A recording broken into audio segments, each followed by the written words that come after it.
Ang nakalagay po, Mr. Chair, ang dapat ibinabaon ng kontraktor, 12 linear meters po ang sheet piles. Yan po'y permado nila.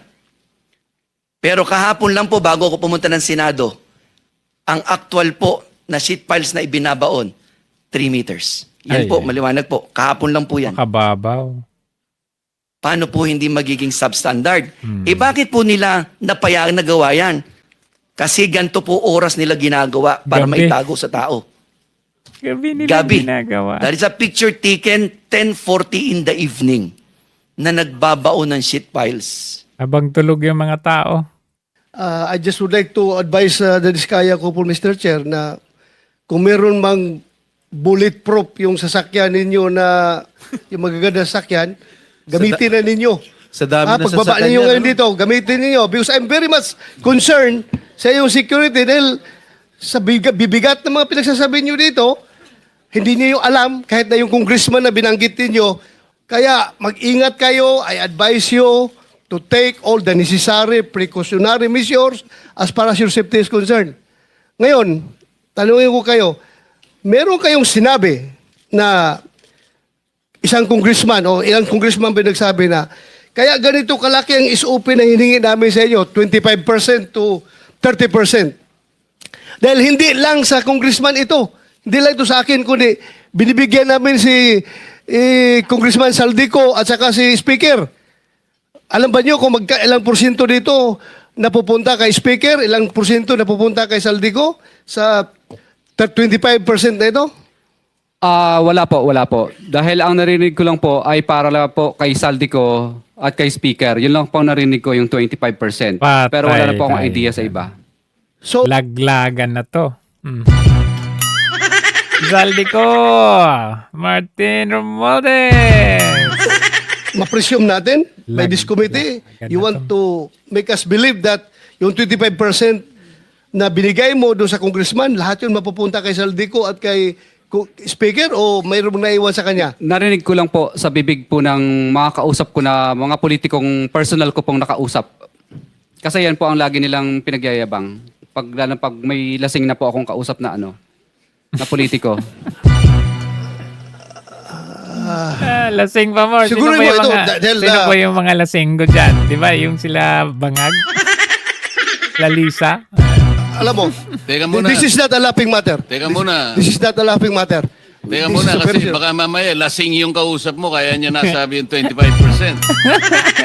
Pag tinatawagan din po ako, lagi din pong pinagmamayabang na pinahihingi na po ni sa taas. Sa taas o Kahit si hindi sila Satanas? lasing, ganun ang Yes po, sabi. pinahihingi na po at pinakukuha na. At nagmamadali pa kami, halos magkandara pa kami kung saan namin kukunin at uutangin. At katunan nga po, yung inuutangan na po namin ngayon ay yung bangko po ay sinara na po. Huwag ka nang maggugas kamay. Kasama ka dun eh. Luxurious car yung at saka bahay yung ano ninyo. Sinasabi Utang nila kayo. kaya ganito kataas, 25%, sabagat ibang bahagi nito ay napupunta kay ganito at saka kay ganito.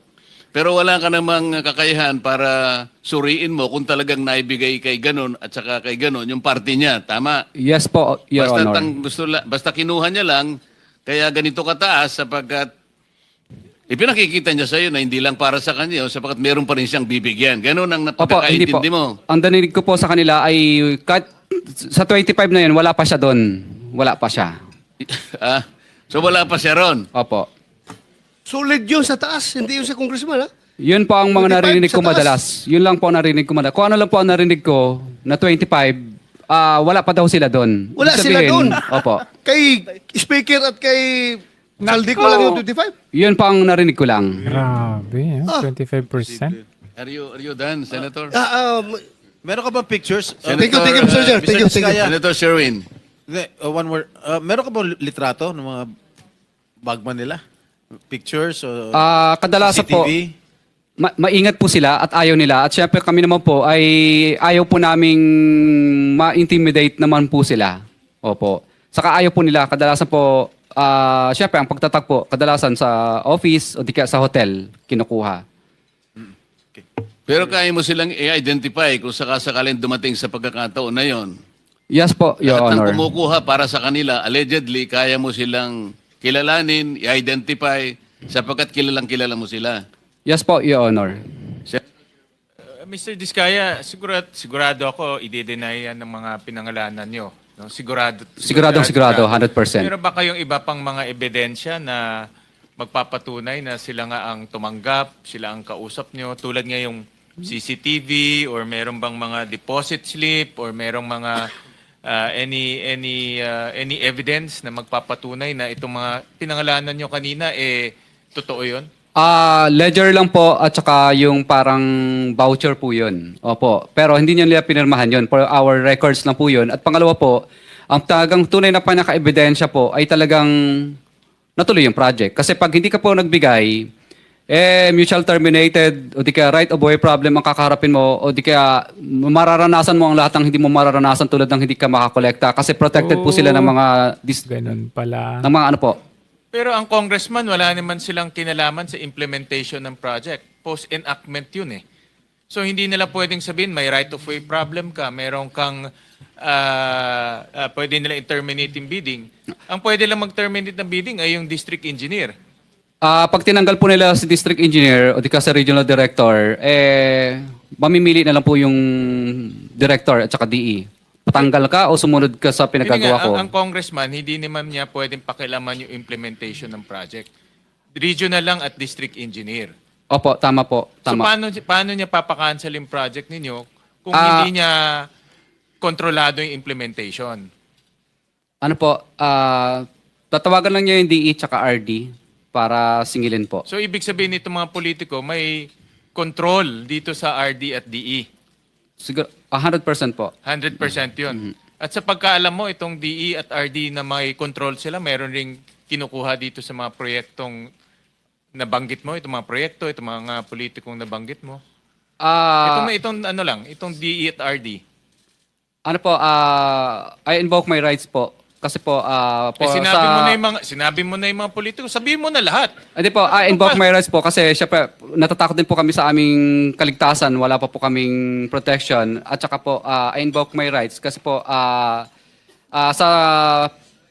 tag doon yung session na ang tag sa session na executive session ko lang po siguro kung Pwede yun. gusto niyo kwento ko Mag-request sa ka na inyo. lang ng executive session. Opo, sa mga ganyang klase po ng bagay. So Opo. yun ang tama. Kasi sinabi mo na lahat. Bakit i-invoke mo pa Kasi yun? ang nilista ko lang po dito, Mr. Chair, is yung 25% lang Kung po. magte-tell all ka, lubusin mo na. Diba? Andiyan na tayo eh. Arde, Ko lang ay June, tao ni R.D. Virgilio Eduarte. Tapos kinuha naman po ng aking engineer yon, nagkita sila. Kasi natatakot na siyang ibalik sa akin sa office yung pera. Kaya nagkita lang po sila sa isang lugar. Parking yata yon sa parking. What is your alias? Huwag ka na magpaligoy-ligoy pa. To be honest po, Your Honor, nagsasabi po ako ng totoo. What is your name? Anong ginagamit mong alias? Your Honor, nagsasabi po ako ng totoo. Membership number po ang binigay sa akin ni Boss Henry. Huwag ka magsisungaling. Di ba ikaw to? I believe po, Your I Honor. believe. Ay, anong pangalan nakalagay rito? No, page, pakita mo. Your Honor, nakalagay po dito Marvin de Guzman. Oh. Ba't hindi mo alam? Your Honor, pag sinasama po ako pagka po sa casino, wala po kaming daladalang membership card. Paano lumitaw to? Totoo po yung sinasabi ko, Your Honor, wala po kaming Paano nga membership lumitaw yung card. ID? Anong totoo sinasabi mo? Sisinungaling nga. Hindi mo nga alam kung ano pangalan ng alias mo. Ito, liwa-liwanag oh. Ang binibigay lang po sa amin para daw po makapaglaro mo kami, kahit daw po yung membership number lang po. Hindi mo alam kung anong pangalan ng alias mo doon sa casino? Hindi po nila sinasabi. Okay, bakit Your ka Honor. na-ban sa Resort World? Bakit? Dati po, doon Saan ka sinama... una-una, saan ka naglalaro? Soler, Okada, Resort World, anong pang mga casino pinaglalaroan mo? In Okada, hindi po kami nakarating doon. Saan? Soler. Soler po. Magkano pinatalo mo dyan? Your Honor, hindi po ako naglaro ng pera ko dito. Ano, kanino pera? Pera gobyerno? Hindi po, pera po ng boss ko. Sino boss mo? Si D. Henry Alcantara po. Totoo ba yun? Hindi po, Your Honor. Bakit ko naman po, kung pera ko po yung ba't ko po pahiram sa kanya, pagagamit ko po sa kanya. Oo nga naman. Laglagan na. Alam mo, give me a Laglagan. good reason why I should not cite you in contempt. Mr. Chair, dalawa na sila, pati si Alcantara, dahil sinungaling din eh. Pareho sila. Okay, give me a good reason.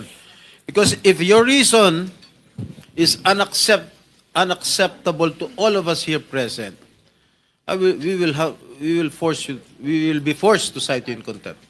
Your Honor, okay lang po bang magkwento ako para medyo maliwanag po? Noong dati po kasi, mga 2023, ako po, pag sinasama po ako ni Boss Henry, Ang hinihingi nilang porsyento ay hindi bababa sa 10% at umaabot pa sa 25% na naging kondisyon upang hindi maipit ang implementasyon ng kontrata. Ito ay binibigay namin sa kanila ng cash. Ang bawat transaksyon ay may karampatang voucher at ledger na nagsasaad ng mga araw at kung kailan nila ito natanggap.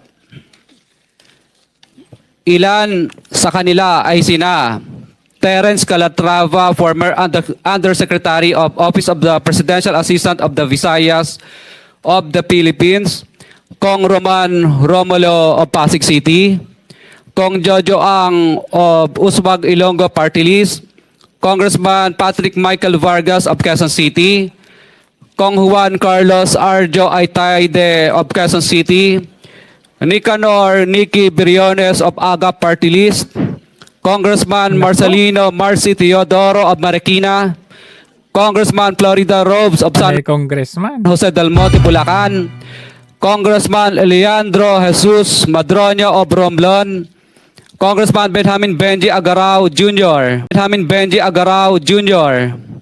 Congressman Florencio Gabriel Bemnoel of Grabe. Anwar Panay Party List, congressman, ah. Kong Leo de Ode Tariela of May mga porsyento pala Occidental sila. Mindoro, Congressman Reynan Arrogancia of Quezon City, Quezon Province, Kong Marvin Rillo of Quezon City, Kong Teodoro Haresco of Aklan, Kong Antonieta Yudela of Zamboanga Sibugay, Kong Dean Asisio of Caloocan, Kong Marivic Dami, Pilar of Quezon City. 21. Mayroon ding mga kinatawa ng ilang politiko na nakikipagtakbo sa amin upang manghingi ng porsyento kapalit ng mga porsyento ng mga proyekto. Ang mga porsyentong ito ay 25% Nako. ay ipinipilit sa amin bilang karaniwang kalakaran na wala akong kakainang tanggihan. Ilan sa kanila ay sina Regional Director Eduardo Virgilio of DPWS Region 5, Director Ramon Ariola III of Unified Management UPMO, District Engineer Henry Alcantara, DPWS Bulacan First, Undersecretary Robert Bernardo, District Engineer Aristotle Ramos of DPWS Metro First, Pasig City, District Engineer Manny Bulusan of DPWS North, Manila Deo, District Engineer Edgardo C. Pingol of DPWS Bulacan Subdeo, District Engineer Michael Rosaria of DPWS Quezon Second Deo. Karamihan sa mga kawani ng DPWS na nabanggit sa itaas ay paulit-ulit na binabanggit ang delivery ng pera ay para sa kaisaldi na dapat at least Nako. 25%. Zaldi ko. Si Kong Marvin Rillo naman ay ilang beses na binabanggit ang pangalan ni Speaker Martin Romualdez bilang kanyang malapit na kaibigan. 25. Patay tayo dyan. Sa tuwing umiinom kami sa Wine Story, sa BGC at sa Shangri-La Mall, sinasabi pa ni Kong Rillo na lahat ng kanyang request para sa pondo ay galing pa mismo sa unprogrammed funds at insertion na inaaprubahan ni Speaker. Nako. Ang tao ni Marvin Rillo na si Bogs Magalong ang pumupunta sa amin para kunin ang pera sa aming opisina o sa Wine Story. Si Kong Jojo Ang naman, lagi ring binabanggit Jojo Ang. sa lahat ng project sa kanya ay papondo ni Speaker at ni Saldico. Nako. Mataas ang hinihingi sa project, dagdag pa niya, hindi naman lahat ng pera ay para sa kanya, kundi para kay Speaker at kay Saldico. Sa lungsod ng Pasig naman, lumapit sa akin Pasig. ang DPWS project engineer na si Angelita Garucha para kolektahin ang parte ni Kong Roman Romulo sa flood control projects noong 2022. 28, number 28. Pagdating ng 2025, si District Engineer Aristotle Ramos ang sumunod na nagpakilala na bagman ni Kong Roman Romulo kung saan Roman? 30% ang Roman kanyang Romulo. hiningi ay para kay Kong Roman Romulo. Nako. Sinabihan ko kay Ito D.E. yung mga Ramos na masyado congressman namang na akala mataas. mong Ngunit nilinis. sinabi niya na walang magagawa dito dahil pondo ito galing sa unprogrammed funds at insertion galing sa taas. Sa ilang pagkakataon, ang mga politiko na personal na inabutan ng halaga ayon sa hinihingi nilang porsyento mula sa proyekto. Ang pagbabayad na ito ay hindi naman kagustuhan kundi isang hakbang na ginawa namin dahil sa matinding panggigipit. Ilan sa kanila ay sina Kong Antonieta Yudela kasama ang kanyang asawa, Kong Marvin Rillo of Quezon City, Kong Nikki Briones of Aga Party List, Arturo N. Ataide, ama ni Kong Arjo Ataide, Kong Florencio Gabriel Bem Noel of Anwaray Party List, Kong Eliandro Jesus Madroño of Romblon, Kong Benjamin Benji Agarao Jr. Bagamat naging matinding pagsubok ang kabawasan ng pondo na nakalaan sa proyekto, pilit at matapat naming sinusunod ang bawat espesifikasyon na nakasaad sa Program of Works na nakasaad sa proyekto ng DPWH. Nakakasiguro kami na nagawa Grabe. namin ng maayos at matapat ang bahagi o phase ng proyekto na na-award sa Grabe. amin. Sa casino na. Tama? So, yan po for now ang update at makikita natin ang ending nito na talagang Zaldico at Martin Romualdez ang pinakautak dito. At syempre, yung presidente. Abangan natin.